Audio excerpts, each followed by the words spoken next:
America needs a tidal wave of the old-time religion. I have sinned against you. How dare you! We have no need to doubt God. The harlot Babylon is preparing the nations to receive the Antichrist. I didn't even build that house with money from the church. I built it with money from my book. I don't make this stuff up. Repenting of your sin. It is a moral issue. They got together and swore a pact to the devil. I just enjoy seeing people worship, praising God. Hey, everybody, and welcome to Believe It. Or Did I? Probably not. Oh, that's true. The show where we believe it. Or maybe we don't. Who knows? I'm going to say probably not, but that's just me. Yeah. No, I hear that. So this is our New Year's extravaganza, I guess you'd say. How was 2020 for you? Had a good year? It was all right, Yeah, other than, not being able to go outside for a while. Actually, you know what? I lie. I didn't mind that part. That part was fine. I've been kind of putting myself on a little more lockdown lately just because my anxiety's been pretty bad. Right. But it doesn't help. Like the other day I realized that I had been inside of my house besides like food deliveries for about 4 days straight without like going for a walk or anything. Yeah. And I was like, okay, this is not a healthy thing. So trying to schedule some walks in there. Yeah, that's a good thing to do. Try and get outside. That's something I've definitely fallen behind on is physical exertion of any kind. Yeah. So, like my year, I guess same as most people who had to work at a retail store during COVID. Wasn't great on my anxiety. Wasn't my favorite thing ever. So I guess, and I'm sure I had just as bad a year as a lot of our listeners. Yeah, I mean, it's definitely been a challenging time for a lot of people, and we're still navigating it. I mean, it's looking promising with the vaccines and stuff. Yeah, we'll see how that plays out. The long-term effects of it, and the efficacy, and all that stuff. And you know what? Maybe they'll start opening the borders again, and then we can go to Honolulu. Yeah, well, that works. Let's do it. Let's go to Honolulu as soon as we're allowed. Yeah, why not? Yeah. You know what? I'm down.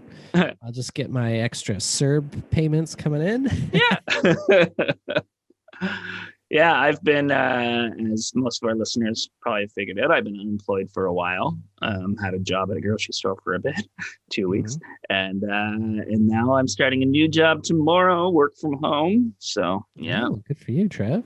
Getting back in the workforce, getting back in being a useful member of society. Right, and you know what? The only thing that people like are useful members of society. Exactly. If you're not, then get out of town. We don't need you. That's what they say. Exactly. Get at it. They always say, get out of the city, just like cousin Larry Appleton. Yeah. Or Belky. Yeah. Well, there are a lot of people who do say that. They're like, well, if you can't afford it and, you're not doing anything, you should leave the city. Yeah. If you can't do it, you should move. Yeah. Like, that's just an easy option for everybody to do. Yeah, exactly. All the time. Yeah. What am I going to just go start a farm? I'm going to with all my expertise and startup funds, just going to go. But let's talk about what this year in the world of religion has, what they've been up to.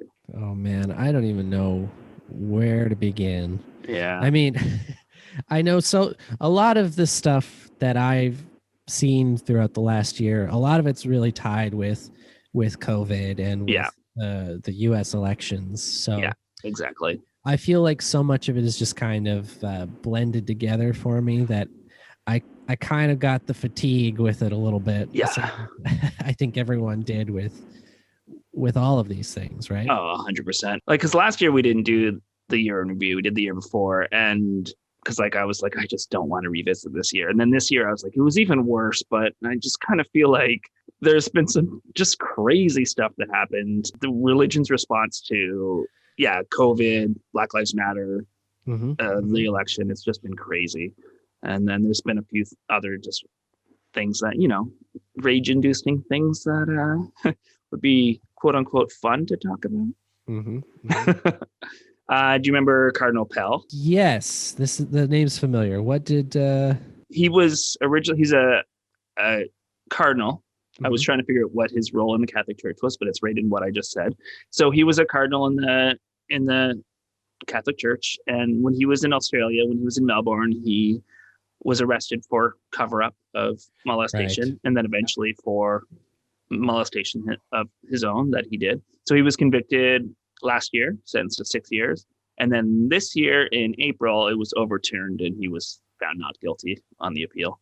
Oh, well, that's Yeah. nice. So now he's got his cushy job back at the Vatican, and just maintaining his innocence and playing the victim card, and Right. yeah. So that was probably the most outraged I was at a religious story this year when I first heard it. Yeah, well, understandably. I mean, Yeah. there always seems to be that kind of head in the sand from people regarding these kind of things with these scandals most of the time. And a lot of the people who believe them really, really stand by them and kind of forgive them. And Yeah. I don't understand it. I don't like it. This might be jumping the gun a little bit, but you have a video that you were working on, or it might have been released by now.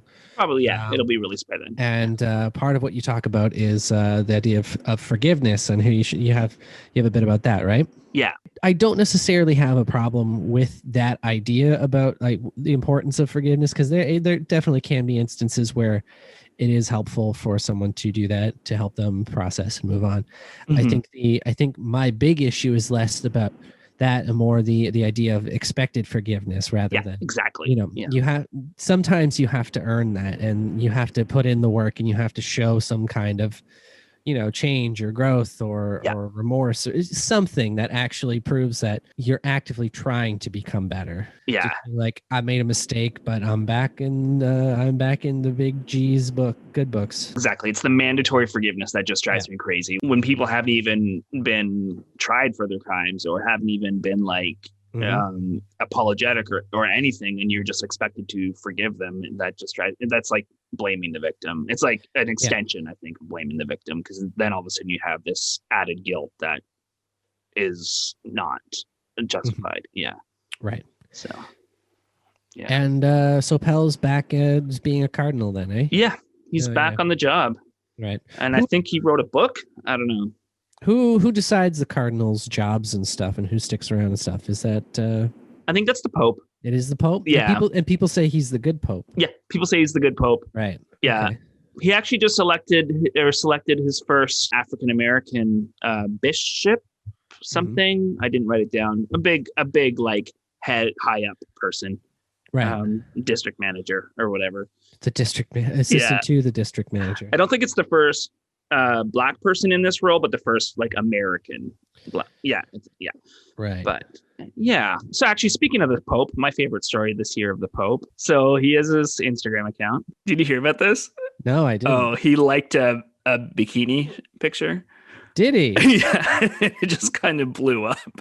It helped the model like rise to fame. So they're trying to figure out if it was like him or one of his staff that like is in charge of his social media, or like what happened. But it's just like Pope Francis likes bikini post. It's like a girl in like a woman in like a sexy schoolgirl costume or whatever. Is the Pope allowed to do that? I don't know. He's supposed to be pure and abstinent and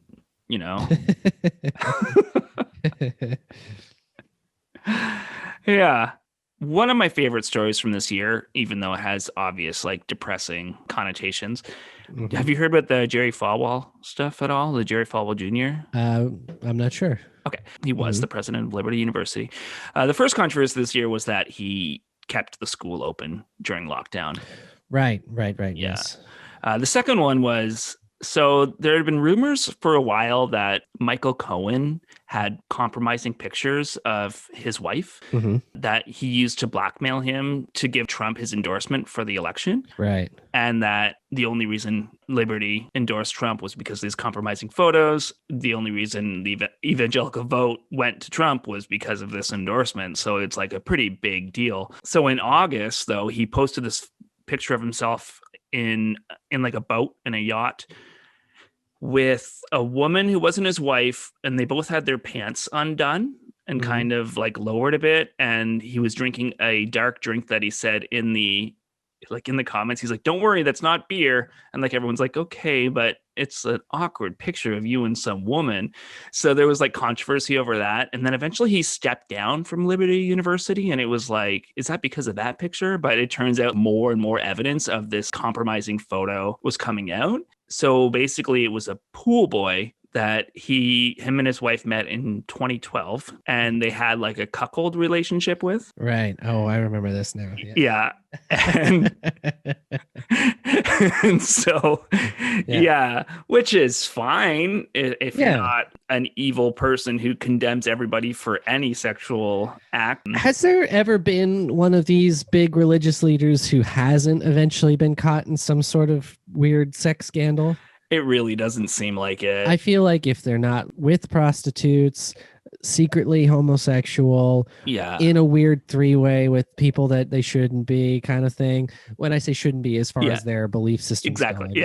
Is this whole doubling down just to get the money? Is it like a denial of what they enjoy? I don't know. Yeah, I don't know. Actually, I was just reading today about a Hungarian politician who's like a homophobic, anti-gay politician who was caught at a 25-person male orgy. I did see that. Yeah. It's. Is it just like one of those things where they're trying so hard not to present that, so that you're trying too hard to say that you're not, even though you are, kind of thing? Yeah, he does protest too much. I wonder. Like, I think it is something to do with you have these internal struggles, and you've always been taught that they're evil, so you just keep doubling down on it. I feel like that might be for some people, but at the same time, I feel like a lot of these fucks don't believe half the shit they say anyway. Yeah. So I don't know if it's that or so much of it's just they don't give a shit and they're gonna do whatever they want. Yeah. But that's not gonna get them people following and sending them money. Yeah, exactly. Well, the rumor is that because Jerry Falwell Jr., his dad was like the big preacher and stuff, and his brother is a pastor, but Jerry Falwell Jr. was more like into the business side of all their stuff. And of course he has to portray that like Christian thing in order to keep being the president of a Christian university. Yeah, which is, I mean, I guess for a Christian university makes a little more sense. Yeah. That's something, especially in the States, where they always push that, you have to be like a good Christian. You have to go to church. If you want to be the president, you have to say like, well, we're a God-fearing family and we go to church every week, and this is how we'll run your country. Yeah, exactly. And these are the last people I want running the country. Yeah. Oh, speaking of running the country, let's talk about Amy Coney Barrett. Oh, her, the newest Supreme Court, yes. Yeah, and which helped as of recording a new ruling that churches can stay open. So basically, the ruling is that we're gonna kill all the Christians, right? Which it doesn't seem like a Christian point. I think Christians should be like, we want to live, but I guess they're all like, we want to not live, or at least elderly and sick. So, well, I mean, it's easier this way. You get them all in one place, they all die at the same time, then they all can go to heaven in the special double-decker buses that they just got. So. That's true. Yeah. So Amy Coney Barrett, she's part of this group called the People of Praise, which is like already a cult name, but it's a charismatic Catholic group. So they do all the Pentecostally speaking in tongues and jumping up and down, but they're also Catholic. This is one of the Supreme Court justices. Yeah, and someone responsible for making some of the most important decisions in the United States. Yeah, probably for the rest of her life. Oh, for sure. And like she's very young for a justice and has many, many years left on the bench unless like they can impeach her or something. But yeah, it's a very outspoken against gay rights group, and it's very outspoken against pro-choice stuff. So they're very anti-abortion, and they're very anti-gay, and they're very wacko. Yeah. Well, it's like, my body, my choice. No way, unless it's a mask. Yeah, exactly. Like that video of the guy who's like talking about how he really cares about other people's health and stuff, and he doesn't think abortion's okay or whatever. And the guy's like, well, why aren't you wearing a mask? Well, it's my choice. Well, other people will die. Another Supreme Court thing this year where before she joined, but still the Supreme Court upheld a Montana scholarship program going to a religious school. So another breaking of the Establishment Clause that pretty soon there's just going to be no church-state separation in America. It's turning so much into a theocracy. That's what the GOP, I think, has been aiming for the last little while now. So yeah, for sure. They sainted, or they're in the process of making a saint out of a Italian boy who died a number of years ago in 2006. He'd be the patron saint of the internet. What? The patron saint of the internet. He had a website about he would just like catalog miracles from around the world. And he was like a outspoken Catholic kid.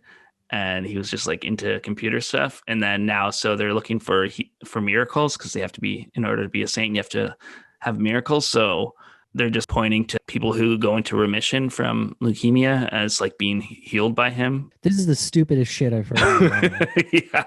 This is real? This is real. So Italian kid, it's going to be the saint of the internet. No. Right there. That should be a huge sign that all this sainthood shit is garbage. Yeah. Nonsense. It's how did the kid die, by the way? Just leukemia. Leukemia? Yeah. Okay. All right. Well, if he was such a saint, I don't know. I don't know. But it would be cool to be sainted because then you get those little golden like things and people can wear a little picture of you around. Yeah, but you're dead. Right. So it doesn't matter. Right. I don't know. Well, one thing, why do we need a saint for the internet? Yeah, exactly. We don't need one. We have Norton antivirus for that. Yeah. Protecting us. And how does like sainthood, praying to saints and stuff, how is that not polytheism?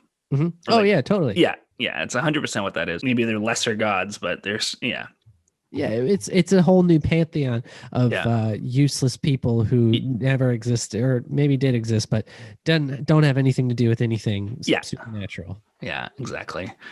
But what a way to just take advantage of a kid's horrible situation to make him into something that you can tout as being a modern day saint. Yeah. Yeah. Do you know who Ravi Zacharias is? I don't. Okay, he was a Christian apologist. He died in April. So there was already some accusations against him before his death. But then after his death, like probably triggered by how much praise he was getting in the media for being such a great person, more and more people just started coming forward with allegations that he would go to these spas. He would get massages and then be very inappropriate with the massage therapists for years. And it's also coming out that he just lied about most of his credentials. It's kind of too bad it didn't happen before he died so that he can maybe face some consequences. But that's the thing, though. Even if he was alive, do you think he still would have? Because I don't know. Yeah, probably not. It's tough. A lot of the times, their consequences are you lose the speaking tour and then you're back next year. Yeah. You have to step down from your church, but then you can just start your own church or whatever it is. Like I was actually looking up Jimmy Swaggart clips for the televangelism episode, and I found clips of him from like last week doing services. Wow. Yeah. Yeah. And it's like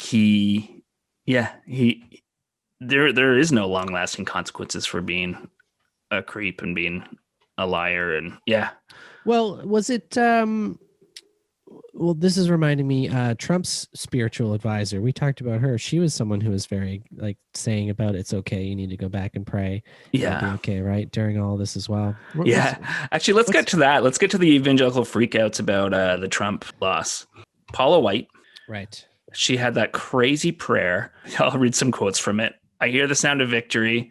The Lord says it is done. The Lord says it is done. For I hear victory, victory, victory, victory in the corridors of heaven, in the corridors of heaven, victory. And she just like everything is repeated. And it's like a bad Chris Rock bit. Yeah, exactly. I think I saw the Vic Berger video about this one. That's the best way to view any of these things is through Vic Berger. That's where I do see a lot of this stuff, actually. Most of my religious news comes from There's a part too where she's talking about we strike, we strike, we strike, we strike. There's a YouTuber who's great called Holy Kool-Aid, and he was talking about what that is because he grew up in the Pentecostal movement, very similar movement to what she was in. And that's from a chapter in the Bible where a prophet told a king if he wants to win the battle, he has to strike his arrow against the ground. Struck his arrow against the ground 3 times, and then he won the next 3 battles. And the prophet was like, why did you only do it 3 times? So now that God only made you win 3 battles. So they use this, and like he was saying, he'd actually go to church services and they would have physical arrows there for you to strike against the ground. And it just becomes this, for some reason, they just latched onto this story. So they'll like use it as a metaphor for winning these spiritual battles or whatever. So they'll just stand there in church going, we strike, we strike, we strike, as some sort of like ritual. Like, wait a minute. So it seemed like there was a part of the story that I'm missing, because it said he only did it 3 times. And was it them asking why he only struck it 3 times? Yeah, the prophet went to the king and was like, why did you only strike the arrow 3 times? And what did he say? Well, I don't know, actually. I don't remember, but it's like, well, you didn't tell him how many times to strike. you understand what I'm saying? Yeah. Like, it feels like we're setting up for some sort of moral at the end of the story that we're not getting right now. Yeah. Like, wait, what? Yeah, I think the moral is supposed to be, or the modern day moral is that you can't be mediocre with how you request things from God, I think is kind of what they're saying. Like, how is he only? I think striking an arrow against the ground is pretty mediocre. Yeah, I think so too. Bible had some weird rules like that. Like there was a story of Moses being told to hit his staff against the rock and then water would come out. So he did that. And then another time people were thirsty. So he did it again and water came out. But God was like, I didn't tell you to do it. So now you can't go to the promised land. What? Yeah. It's like, the Bible's a weird book. I feel like God, especially in the Bible, is a very like abusive boyfriend kind of thing, right? Yeah. Just constantly like gaslighting and abusing people. It's like, well, I didn't say like Simon Says. Yeah, exactly. It's like, do you want us all to die? You're making us wander around for 40 years for whatever reason. Yeah. What? My favorite part of that video too is when she keeps going, the angels are coming from Africa right now, Yeah. Why are they coming from Africa? Well, she says other countries too, but I think she really concentrated in Africa because within Pentecostals, they really think that the Spirit's really moving in Africa like it's never moved before. And there's all these miracles happening, and it's like the miracle center of the world. And I think it's mostly because people tell stories of like, oh, this happened in Africa, because it's like the, oh, I have a girlfriend from summer camp, you don't know her. Like it's right. It's it's just a big place that you can attribute it to. Yeah, you're like, well, where in Africa? Africa's huge. You're like, oh, Africa. Yeah, like the middle part. Yeah, yeah. And then another one was Kenneth Copeland. We were talking about that with his crazy laugh. He seems to be going into overdrive this year, doesn't he? Yeah, he's insane. So yeah, he had all those COVID denial things, and then constantly saying that COVID was going to end next week, and then like talking about how they're immune to COVID. And I was watching a video from like 5 years ago where there was an outbreak of measles at his church. They showed a clip of him before saying that we were immune to disease, and we need to trust in God that we're immune to disease. So of course people aren't going to get vaccines if they're convinced that they're immune to disease. Yeah. And he's doing it again with COVID. But yeah, and he apologized for the crazy laugh. He like saying, I love Biden and I'll support Biden, but it was a weird apology too. And that laugh was insane. I also, did you see it? I sent you the video yet. Yeah. I haven't watched it, but there was a pretty good metal remix of Kenneth Copeland, which was pretty fun. We'll put that in the links. Maybe we'll throw it at the end of the episode or clip of it. Yeah. Definitely should. Yeah. Michelle Bachmann. Do you remember Michelle Bachmann? From Bachmann Turner Overdrive? Yeah.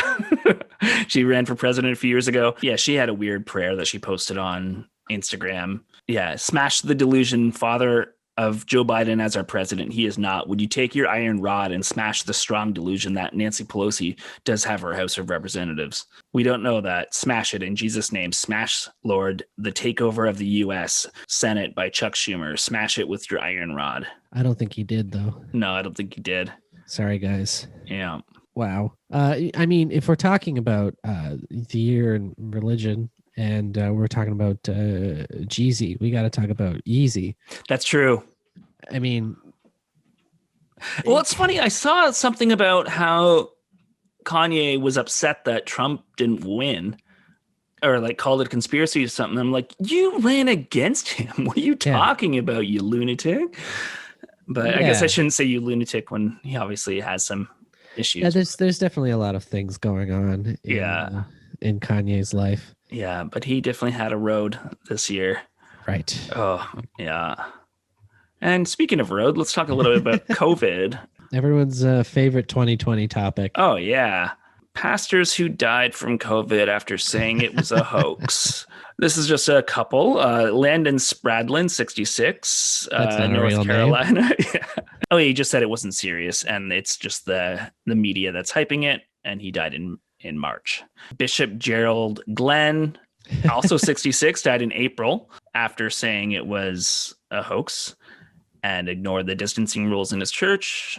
Irvin Baxter, founder of End Time Ministry, after going on Jim Bakker's show saying it was a hoax. And then another pastor who said it was a hoax named Aaron Hitchens died at 46 years old, so a much younger one. And then a number of pastors went to jail for ignoring orders.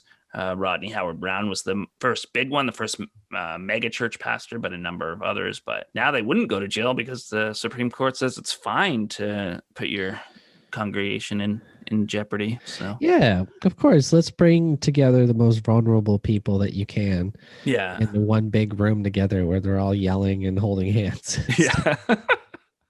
I made a joke like in the summer about is it a coincidence that all these anti-maskers who think it's a hoax are the ones getting the disease, or is there some conspiracy here? And then like I've read so many tweets since then of like people actually believing that like it's still a hoax, but the anti-maskers and the people who say it's a hoax are getting like targeted with this like fake disease. Oh yeah. Well, I mean, you got Antifa probably poisoning them. Yeah. And then, I'm sure the Clintons are involved in some way. Yeah. I wouldn't be surprised. Soros. Yeah. Wow. Speaking of that, here's a story from in September where 15 people tested positive for COVID-19 after attending GTA church services. Mm-hmm. And that's in our own little backyard here. Yeah. Have you seen any of the protests like down the street, like downtown for like the anti-maskers and stuff? I have seen some of them. I'm always wondering how many of them are from Toronto itself. Yeah. How many of them are coming from? Yeah. Yeah. They pull around these giant speakers blasting this like misinformation. And then the stupid Adamson barbecue guy. And that was a sad story too. Yeah. Because I love barbecue. Yeah, same. And now it's ruined forever. My only other, I guess, thing that we should talk a minute about, and I don't have a lot of notes for this, but just how awful a lot of evangelicals' reaction to the Black Lives Matter movement was. Yeah. And even like Trump, like doing his big Bible holding press conference while like pepper spraying Black Lives Matter activists, and just how awful it is. I think that people who claim to love people are just so for violence against people for just speaking up for their rights. And it's amazing how disconnected people are from these things that they supposedly believe, where they love these people who are just posturing and pandering to them in the most obvious and basic ways. Yeah. That they're constantly, forgiving and overlooking and making excuses for these people. Yet because they're doing this in the name of a belief system that they share, it's somehow okay. And it excuses all their human rights violations and people being murdered in the streets. And it's insane. It doesn't make any sense. And actually one video I saw kind of summed it up for me. Was this Black woman was sitting on a church lawn reading a book. The staff of the church came out and just like lost it on her. At one point she's like, I don't understand why you're getting so angry. Like she's recording, and he's like, I'm just, we've had a lot of issues here. It's nothing personal. I do think that all lives matter. And it was like, just like, why did you have to say that? It's obviously like pointed at her, and it just, I don't know, just that fanning the flames of racial divide when that, I don't know. Well, I think a lot of it, again, it's the echo chambers of the groups that they're in, right? Yeah. And they hear the things from the people they're around, and they constantly reinforce those ideas. And then when they're confronted with people whose ideas are, outside of that, that's when they respond negatively, because it's not what's been parroted back at them over and over again by everyone. Yeah. So, but I don't know. It's such an aggressive and small-minded kind of way of being. Yeah, it's true. I don't know. Any other thoughts on 2020? Well, I think it's really setting us up for a great 2021. Yep. That's how I was thinking we ended, is just, I don't have a segment or anything, but I want to encourage people that, 21 is going to be better. 2021. I posted a while ago that it's not, but I really think it is. But I think it's just going to take people working together and people striving to make it a better year. And if it doesn't work out, I hope global warming hits high gear. That's right. And we all get killed in hurricanes and floods. Yeah, exactly. So I'm fine either way, to be honest. Yeah, me too. Yeah, it'll all work out. You know what? Get the vaccine when it comes out, because we need a lot of people to do it, and a lot of evangelicals are saying they won't. So we need to up the amount of people who do. For all these stupid people who are getting their science and medicine advice from church, I hope that you all do get very, very sick. Yeah. That you have a lot of tragedy in your life because of your poor, terrible choices. Yeah. Your responsibility. Mm-hmm. But the rest of you, stay safe. Stay safe. Good. Wear a mask. Get the vaccine when you can. Tell everyone you love them. If you love them, hands. Wash your friggin' hands once in a while. Yeah. Or often, actually, not just once in a while. Constantly. Constantly. Yeah. If you're not washing your hands right now, you should stop listening. Mm-hmm. Mm-hmm. All right. Listen, like it, subscribe it. Smash that like button. Smash that like button. Tell your Aunt Sally about us. Yeah. And you know what? It's the new year. So, make some good resolutions this year. Yeah. New year, new beer. That's what I always say. Yeah. Switch to a porter this year. Yeah. Instead of an IPA. Yeah. Thanks, everybody. Love you. Merry Christmas. Happy New Year. Bye. Bye. Of the prophet of God, I execute judgment on you, COVID-19. I execute judgment on you, Satan. You destroyer. You killer. You get out.